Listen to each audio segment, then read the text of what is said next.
नमस्कार दोस्तों, मेरे साथ हुई एक बहुत ही डरावनी घटना में आप सभी का स्वागत है। आप देख रहे हैं आरडी यानी रात का डर। जो लोग मेरे चैनल से नए जुड़े हैं तो मेरे चैनल को सब्सक्राइब करें और बेल नोटिफिकेशन को ऑल पे क्लिक करें ताकि मेरे लेटेस्ट वीडियो की नोटिफिकेशन सबसे पहले आप तक पहुँचे। तो चलते हैं आज की कहानी की तरफ। तो दोस्तों, आज की कहानी कुछ मज़ेदार भी है और बेहतरीन भी। दरअसल ये बात जब की है जब मेरी नई नई शादी हुई थी और मैं बाहर शहर में काम के लिए जाया करता था। एक दिन मेरी ट्रेन थोड़ी लेट हो गई, तो इस वजह से मैं घर आते में बहुत ज़्यादा लेट हो गया। अब रात का समय था और ना ही कोई ऑटो वाला दिख रहा था, और ऊपर से बारिश का मौसम। थोड़ा माहौल डरावना था, लेकिन मैं इन सब चीज़ों को इग्नोर करते हुए बस किसी ऑटो वाले की तलाश में था। तो चलते चलते ही मैंने सोचा कि क्यों ना हौले हौले करके घर पहुंच जाए। अगर रास्ते में कोई ऑटो वाला मिलेगा तो उसकी पिकअप ले लेंगे। और मैंने ऐसा ही सोचा और वैसा ही करने लगा। मैं चलने लगा तो मैंने सोचा ये जंगल का रास्ता वैसे रात में सही तो नहीं है, लेकिन क्या पता मैं यहाँ से घर जल्दी पहुँच जाऊँ। ये सोच के मैं थोड़े अंदर जंगल की तरफ से होकर जाने लगा। जंगल से बाहर आते ही एक रोड मिली।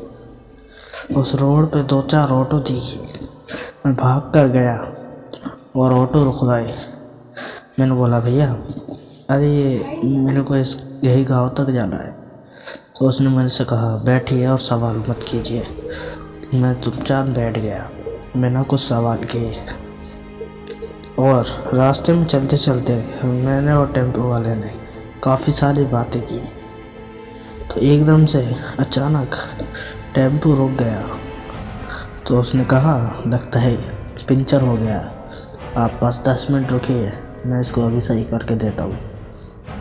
और वह उसको सही करने लग गया। जब 20 मिनट में जब उसका ऑटो का पंचर सही हुआ, हम दोबारा से अब सफ़र की तरफ चलना शुरू किया। इस बार उस ऑटो वाले के हाव भाव थोड़े अदले बदले से लग रहे थे, लेकिन मैंने इस बात पे ज़्यादा ध्यान नहीं दिया। लेकिन अब उस ऑटो वाले ने मेरे से पूछा कि आपको गांव में किसके पास जाना है। मैंने उससे बताया कि मेरी शादी हुई है और मैं अपनी बीवी के यहाँ रहता हूँ और बाहर काम में जाया करता हूँ।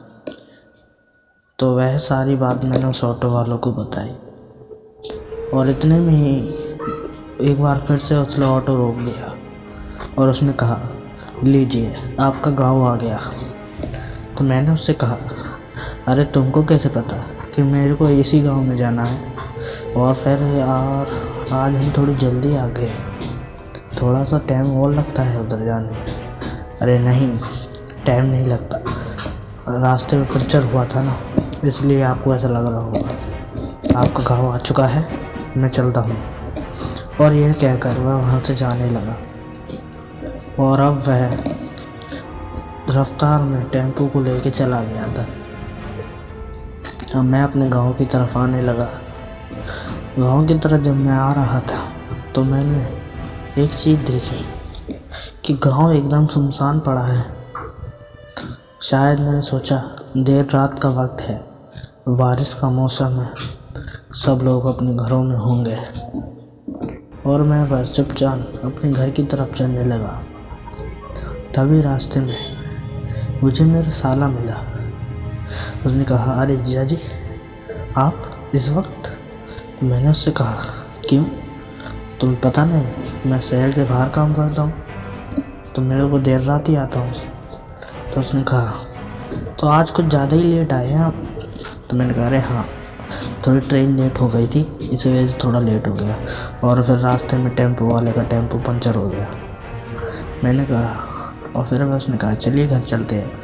मैंने बोला, ठीक है, लेकिन घर तो इधर की तरफ है, आप उधर कहाँ जा रहे हैं साले साहब? मैंने उससे कहा। उसने कहा, अरे इधर आपको कुछ दिखाना है। तो मैं उसके पास थोड़ा मनाने से मैं उसके साथ ही चलने लगा, और मैं थोड़े आगे जाते ही वहाँ पे मैंने जब देखा तो मैं फिर से चौंक गया।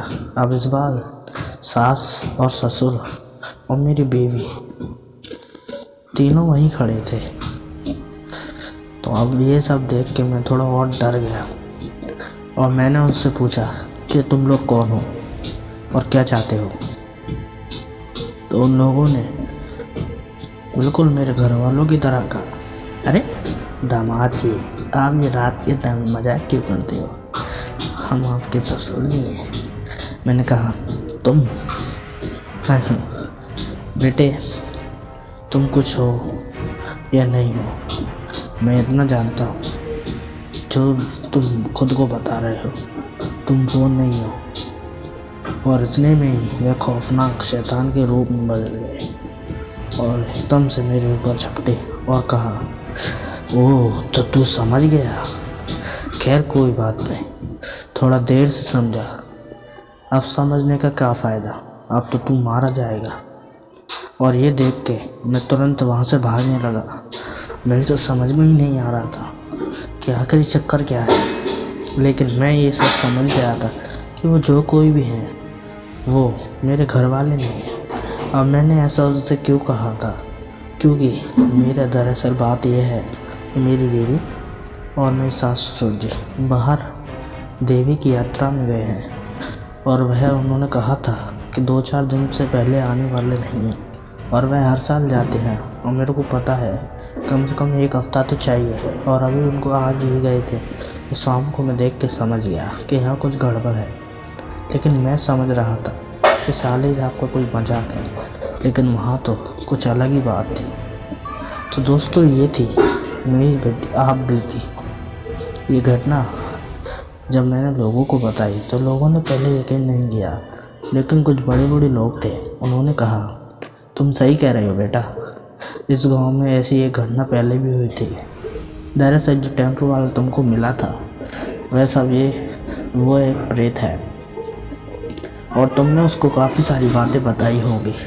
मैंने कहा, हाँ, उसने मेरे से काफ़ी घर वालों के बारे में बातें पूछी थी। हाँ, लेकिन मैं इस बात से बढ़िया था, मैंने उसको ये नहीं बताया कि मेरे घर वाले कहाँ गए हैं, और इसी वजह से मैं आज बच गया। और यही बात मैंने उन प्रेतों की पकड़ ली, और ना ही वो ये समझ पाए। और खैर जब मैं बचा तो वहाँ पे एक मंदिर था गांव में घुसने से पहले, मैं उसी में जाके छुप गया था और मैं उससे बच गया था। चलता हूँ दोस्तों, आज की कहानी में बस इतना ही। उम्मीद करते हैं आज की कहानी आपको पसंद आई होगी, और आपके लिए बहुत अच्छी कहानियाँ आने वाली हैं। तो प्लीज़ इस चैनल को सब्सक्राइब करो और वीडियो को कर दो लाइक, दोस्तों में शेयर ज़रूर करना प्लीज़ दोस्तों। और ऐसे ही और कहानियाँ देखते रहिए, हंसते रहिए। Goodbye and take care. तो दोस्तों ये थी हमारे पास आई एक डरावनी और सच्ची घटना। उम्मीद करते हैं आपको पसंद आई होगी। चलिए बाय बाय, मैं रोहन आपसे विदा लेता हूँ। मिलते हैं किसी बढ़िया सी कहानी में, तब तक के लिए बाय बाय।